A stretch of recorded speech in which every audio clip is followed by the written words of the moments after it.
Bonjour et bienvenue sur cette chaîne. Bienvenue dans cette nouvelle vidéo où on va parler aujourd'hui du peeling au citron. Alors, tout d'abord, j'espère que vous avez passé de bonnes vacances malgré le temps très peu ensoleillé.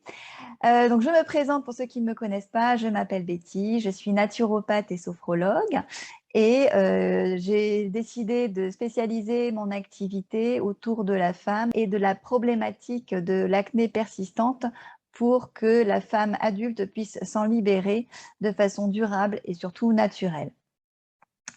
Alors, aujourd'hui, nous allons donc parler des soins de la peau pour éviter l'effet rebond de l'acné après la période de l'été qui a amené de la chaleur, du soleil, une exposition tout de même plus ou moins forte et qui a un petit peu transformé votre peau. Alors, généralement, on se dit l'été, ah, ma peau est beaucoup plus belle. Elle est plus lumineuse, un petit peu hâlée et en plus de ça, les boutons se sont asséchés et du coup, il y a beaucoup moins d'imperfections. Et puis, au moment de la rentrée, le retour dans le rythme de vie quotidien et le changement de climat fait qu'effectivement, on peut s'apercevoir qu'il y a ce fameux effet rebond, c'est-à-dire une recrudescence de petits boutons, de points noirs, de choses assez désagréables au niveau de notre peau. Alors tout d'abord, nous allons voir un peu ce qu'est la peau. Alors la peau, c'est un organe qui se renouvelle de façon constante, tous les jours. Alors on va avoir le phénomène de ce qu'on appelle la kératinisation de l'épiderme, c'est-à-dire que ce sont des petites cellules qui vont remonter au fur et à mesure de leur dessèchement. Au départ, elles sont bien hydratées, elles sont bien gonflées, et puis petit à petit, tous les jours, elles remontent progressivement tout en s'aplatissant, en se desséchant, en se collant un petit peu les unes entre elles pour former au niveau de l'épiderme ce qu'on va appeler la couche cornée. Alors, je vais partager mon écran pour que vous puissiez voir le schéma de la peau pour que ce que je viens de vous raconter soit beaucoup plus explicite. Alors, vous pourrez voir qu'effectivement, tout en bas, nous avons ce qu'on appelle l'hypoderme. Alors, l'hypoderme ne fait plus partie de la peau. Comme beaucoup se mélangent un petit peu les pinceaux, on pense souvent que la peau est constituée de 3 épaisseurs. Eh bien, en fait, l'hypoderme est vraiment en dessous parce que l'hypoderme est encore vascularisé. Et c'est grâce à l'hypoderme que la peau va pouvoir être hydratée de l'intérieur pour lui apporter des minéraux, des antioxydants, mais aussi de l'eau, de la graisse, etc. Après, nous allons avoir le derme, qui est une partie hyper importante au niveau de la constitution de la peau concernant l'acné, puisque vous pouvez voir que c'est dans ce derme que prennent naissance le poil et la glande sébacée. Et donc, à partir de là, c'est là que vont se former les gros kystes de l'acné qu'on peut avoir sous la peau. Suite à ça, nous allons avoir l'épiderme, et l'épiderme est vraiment constitué de tout un tas de petites cellules stratifiées. D'accord? C'est ce qu'on appelle d'ailleurs un épithélium. Et tout en haut, nous allons avoir la couche cornée. Donc, on voit bien sur ce schéma ici qui représente vraiment l'épiderme. Tout en bas, nous avons ce qu'on appelle les kératinocytes. Ce sont donc les cellules de la peau de façon normale, c'est-à-dire bien gonflées, en belle quantité. Et puis petit à petit, elles vont se cumuler pour diminuer un petit peu leur épaisseur, s'assécher et former les fameuses cellules qui vont desquamer progressivement, constamment, tous les jours, en se détachant et puis on perd des petites peaux tous les jours.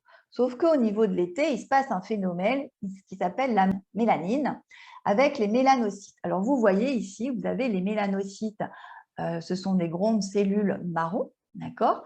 Nous en avons quelques-unes au niveau de notre épiderme, de la couche basale de l'épiderme.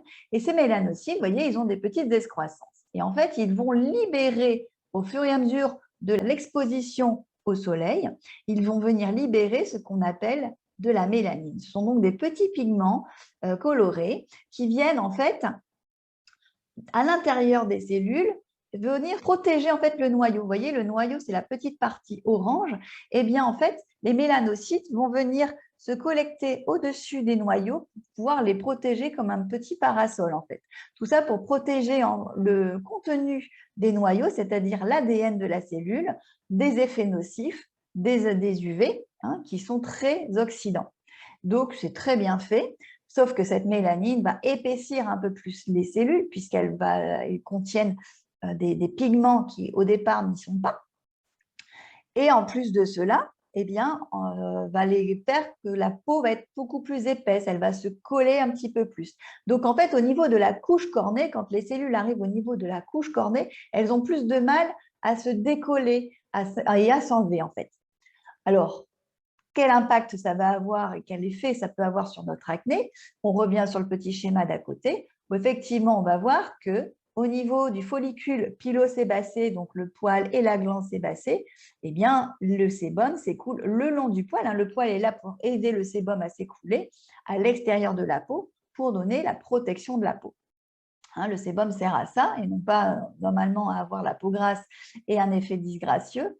Donc le sébum est complètement utile, sauf que quand la couche cornée est beaucoup plus épaisse et qu'elle ne desquame pas bien, eh bien elle va se resserrer un petit peu plus au niveau du poil, de l'ouverture du pore, et donc le sébum risque d'avoir beaucoup plus de difficultés à sortir. D'accord ?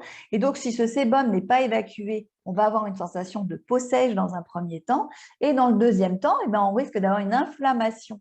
Surtout si l'alimentation a contenu des petits excès au niveau de l'été, avec un petit peu plus de sucreries, un petit peu plus d'alcool, un petit peu plus de barbecue, des choses comme ça, eh bien à ce moment-là, on va avoir un facteur inflammatoire qui va être d'autant plus important. Et du coup, on va se retrouver avec des kystes au niveau de la glande sébacée, puisque le sébum ne pouvant plus s'évacuer, les toxines non plus. Et donc, c'est comme ça, c'est ainsi que va se produire le fameux effet rebond. Alors, je reviens. Donc, comment faire pour effectivement éviter ce phénomène qui est lié à la kératinisation? Donc, le premier facteur de l'acné, c'est l'hyperkératose. C'est vraiment cette accumulation de cellules qui va faire qu'effectivement, au niveau des pores, des follicules pilosébacés, ça va se boucher. Alors, cette hyperkératose, ça veut dire aussi que trop de cellules, donc généralement, il y a les facteurs de croissance qui sont un peu impliqués, donc on verra ça dans d'autres vidéos, mais donc ça va vraiment venir épaissir la peau et empêcher vraiment cette sortie du sébum. Créer des comédons, puisque ce sébum aussi va finir par s'oxyder, créer ces fameux points noirs, ces comédons qui c'est du sébum de mauvaise qualité, je dirais, qui s'est oxydé. Et donc, ça va venir vraiment s'accumuler et créer ces kystes, comme je viens de vous l'expliquer. Alors, pour essayer de pallier à ce phénomène, il y a une solution, ça va être effectivement l'exfoliation. Alors, l'exfoliation, on en a tous entendu parler, puisqu'effectivement, on en trouve sur le marché, que ce soit de la cosmétique conventionnelle ou non, des crèmes exfoliantes, que ce soit pour le corps, pour le visage, même pour le cuir chevelu, pour les pieds, etc. Donc, en quoi ça consiste? Eh bien, on va venir faire une légère abrasion qui va faire que ces cellules de l'épiderme, de la couche cornée, ces cellules mortes de la couche cornée, vont venir s'évacuer un petit peu plus, de façon un petit peu plus accélérée que de cette façon constante au quotidien, surtout si ces cellules sont très collées. Sauf que il y a deux types d'exfoliation. Nous avons l'exfoliation mécanique et l'exfoliation chimique. L'exfoliation mécanique, ça va être les fameuses crèmes avec des petits grains qu'on trouve sur le marché. Ça peut être aussi les éponges Conjac, les fameuses brosses exfoliantes qu'on va passer sur le visage qui vont créer des micro-vibrations et qui vont effectivement exfolier de façon mécanique. Ça peut être aussi les gants de microfibres qui ont une action exfoliante mécanique, mais assez douce tout de même. Voilà, vous avez effectivement différentes façons d'exfolier votre peau. Après, ce peut être aussi de façon naturelle, avec par exemple quelques petits grains ou tout simplement de la poudre d'amande mélangée à de l'huile végétale, des choses comme ça qui restent assez douces tout de même, mais ça reste une action mécanique. Sur une acné hyperactive, donc avec un effet rebond, une inflammation des kystes, même s'ils sont vraiment sous-cutanés, voilà, une acné active en tout cas, eh bien, on va éviter l'exfoliation mécanique parce qu'elle risque effectivement de suralimenter. Comme on va toucher ces boutons, ce n'est pas bon non plus. Donc, il faut vraiment éviter de stimuler cette partie de la peau. Alors, comment on va faire? Existe alors l'exfoliation chimique. Alors, chimique ne doit pas vous faire penser à quelque chose de toxique, etc. Chimique, ça veut dire qu'on va travailler avec le pH. Et le pH va à ce moment-là travailler avec un pH beaucoup plus acide que ce n'est la peau. Alors, la peau a déjà un pH acide puisque la peau, elle a un pH autour de 5. Mais là, on va travailler un petit peu plus au niveau d'un pH beaucoup plus acide et notamment avec du jus de citron. Et donc, ce jus de citron, il contient en fait des acides de fruits. Alors, on peut aussi trouver des crèmes au AHA, hein, aux acides de fruits. Cette acidité va venir travailler contre le ciment qui scelle toutes les petites cellules mortes de la peau, d'accord, ce ciment qui s'est un peu épaissi avec la mélanine, avec l'effet du soleil. Et donc, ces acides de fruits vont venir travailler sur ce ciment pour venir détacher petit à petit, très en douceur finalement, ces petites peaux mortes, sans toutefois venir activer l'acné qui est en dessous ou les boutons qui sont au niveau du derme cette fois. Donc, il n'y a pas d'action mécanique qui va venir irriter et surstimuler le derme. Donc, c'est en ça que c'est très intéressant.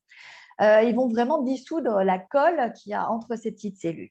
Alors, ces cellules mortes vont pouvoir alors se détacher beaucoup plus facilement et donc on va avoir un effet de régénération de la peau, donc très intéressant aussi pour celles qui ont des cicatrices, hein, mais aussi pour venir affiner un petit peu la peau et éviter que le sébum ne puisse plus s'écouler. Donc, pour retrouver une peau beaucoup plus souple, beaucoup plus lumineuse et éviter cet effet rebond. Donc, au niveau de cette action chimique, on peut retrouver de la vitamine A. Donc ça, en général, on connaît bien puisque c'est l'action du Roaccutane qui rend cette peau toujours un petit peu sensible, irritée, puisque les peaux mortes se détachent beaucoup plus vite grâce à cette action de vitamine A très concentrée. Donc ce n'est pas forcément quelque chose que je vais recommander puisque je trouve ça un petit peu agressif, même au niveau des crèmes qui contiennent de la vitamine A. Tout dépend un petit peu du dosage. Après, nous avons les acides de fruits un petit peu plus connus sous le nom de AHA. Nous avons aussi des crèmes à base d'enzymes, hein, des enzymes exfoliantes qui vont être intéressantes. Et puis, nous avons aussi des crèmes à base d'acide salicylique que l'on peut retrouver sur le marché. Alors, revenons à notre petit peeling citron. Alors, ce peeling citron, il va être très intéressant sur une peau active, enflammée, et très sensible. Alors, on va se dire, oui, mais mettre du citron sur une peau sensible, quel effet ça va donner? Alors, je vais vous expliquer les différentes étapes parce que justement, chacun a sa peau. Ça va être une manière pour vous aussi de tester et de voir un petit peu quel est votre degré de sensibilité. Pour une peau dite normale, effectivement, on va pouvoir appliquer ce peeling citron sur une peau propre. Il consiste tout simplement à mettre du jus de citron, donc il nous faut une toute petite quantité, hein. Donc profitez-en si vous faites déjà des types de miam aux fruits ou si vous utilisez votre citron dans certaines recettes, gardez un petit peu de jus et venir l'appliquer tout simplement au doigt ou au pinceau sur une peau propre, sur tout le visage, hein, en évitant bien sûr le contour des yeux, et vous venez appliquer même au niveau du cou si vous le souhaitez. À partir de là, on va le laisser poser quelques instants, pas très longtemps, ça va vraiment dépendre de votre sensibilité. Alors si vous avez une peau normale, mixte, grasse, vous n'aurez pas trop le petit picotement lié à l'acide du citron, hein, qui est tout à fait normal.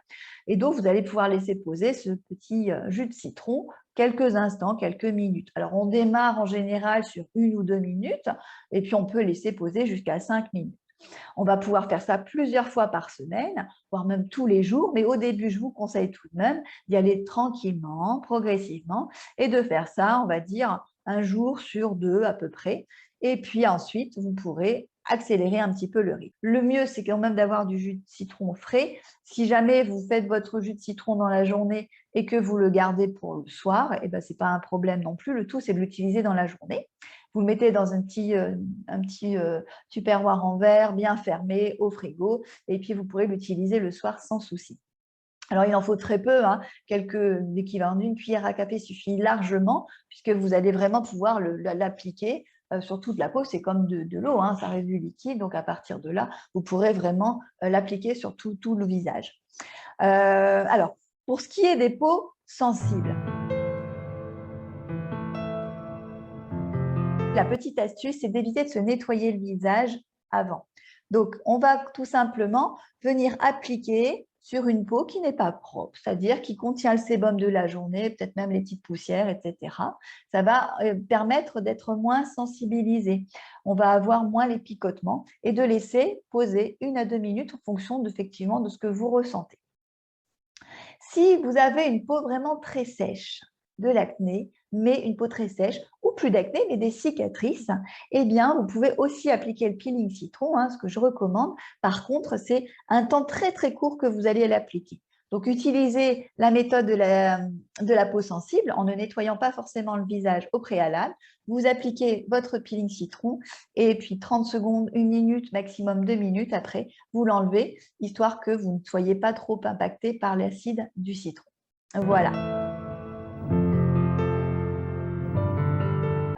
Alors, en application, vous pouvez faire ça le matin ou le soir. Je vous ai dit, vous pouvez garder votre jus au frigo. L'idéal, c'est, je dirais, peut-être le matin pour avoir un teint un petit peu plus éclairci, un petit peu plus frais. Mais j'avoue que je suis un petit peu… je me méfie un petit peu dans le sens où il faut vraiment, vraiment bien le rincer. Et si jamais vous allez au soleil dans la journée, attention, parce que le citron est photosensibilisant. Donc, à partir de là, si vous oubliez un petit endroit où il y aura du citron, vous risquez d'avoir une tache marron quasiment indélébile ou qui va mettre très, très, très longtemps à s'effacer. Et donc, c'est encore plus disgracieux, je dirais, que les cicatrices. Donc, faites vraiment très attention. Il faut vraiment venir rincer votre citron. Alors, c'est vrai que souvent, je conseille de faire le double nettoyage le soir. Donc, ce double nettoyage va venir permettre d'enlever le sébum, va permettre d'enlever le maquillage ou tout simplement les petites poussières, la pollution qui s'est accumulée sur votre visage. Et c'est vrai que généralement, on utilise de l'huile, on utilise du savon et permettre de faire ce peeling citron au moment de ce double nettoyage, avant ou juste après, par exemple, se nettoyer le visage, mais renettoyer derrière permet le lendemain matin de ne plus avoir de traces de citron, puisque le lendemain matin, on va se repasser de l'eau ou un hydrolat, ou se renettoyer le visage pour certaines. Et donc, à partir de là, il n'y aura plus de traces de citron.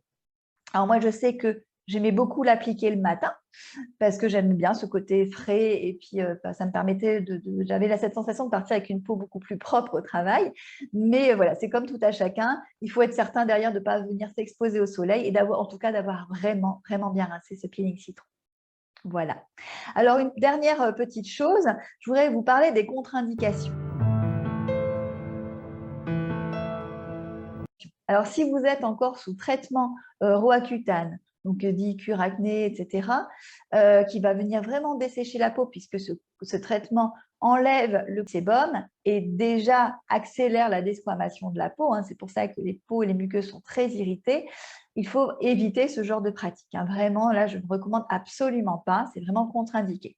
De la même façon, si vous appliquez des crèmes antibiotiques, des crèmes encore que votre dermatologue vous a prescrit pour l'acné, eh bien, c'est contre-indiqué aussi puisque ça risque d'irriter vraiment très fort la peau. Donc, je vous parle vraiment d'une acné active ou d'une fin d'acné, peu importe, mais sur une peau qui n'a pas où vous êtes déjà passé sur des crèmes naturelles, bio, en tout cas qui ne sont pas irritantes du tout et absolument pas sur des crèmes prescrites par des dermatologues qui peuvent être plus irritantes, qui vont vraiment traiter la peau et on va à ce moment-là éviter de rajouter quelque chose d'acide par-dessus. Voilà. Alors, j'espère que tout ce que je vous ai raconté, ça vous sera utile pour pouvoir éviter cet effet rebond au sortir de l'été. Je vous souhaite une bonne pratique. On va continuer un petit peu sur la rentrée avec le système digestif, le système nerveux et quels sont leurs impacts sur notre peau. Voilà, je vous souhaite une belle journée et je vous dis à très bientôt.